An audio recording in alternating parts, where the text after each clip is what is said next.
Hello and welcome to Jordan Recommends.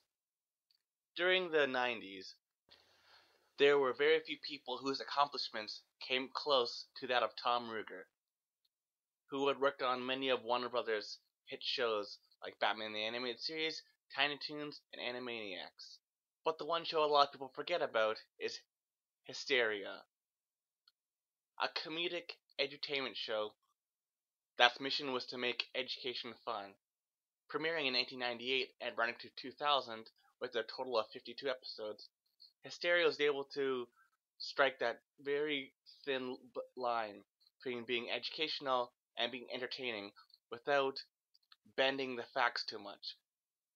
That's one thing that impressed me a lot about Hysteria, is that they're able to deal with some dark subject matter, but do it in a way that kids can understand it and be entertained by without sugarcoating history. A lot of the people who worked on Tiny Toons and Animaniacs and Freakazoid also came back to do voices for this show, as well as a lot of the writing staff and also the composers as well.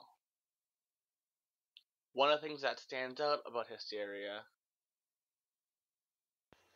is that while Tiny Toons leaned heavily on parodying current pop culture, and Animaniacs leaned heavily on more innuendos and euphemisms, Hysteria leans a lot more into gross out humor, which is strange because you'd think it'd be more aimed towards smaller children, but a lot of the jokes seem to be aimed at even older audience than either Tiny Toons or Animaniacs.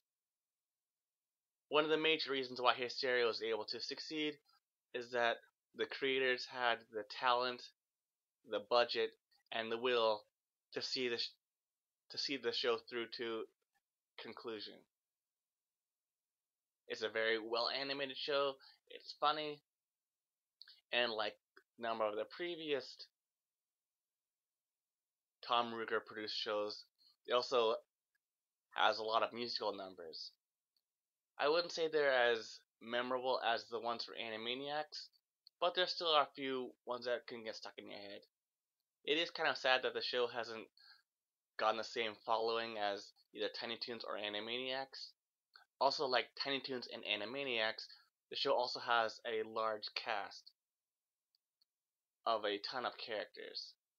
A lot of them having one or two major character traits, which can make a lot of characters feel a bit more one note.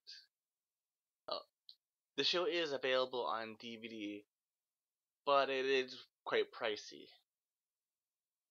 It is pretty easy to track down online. In conclusion, it was a very well made show that was able to balance being educational as well as also being funny, and that kids and adults could both watch and enjoy it. Till next time, see ya.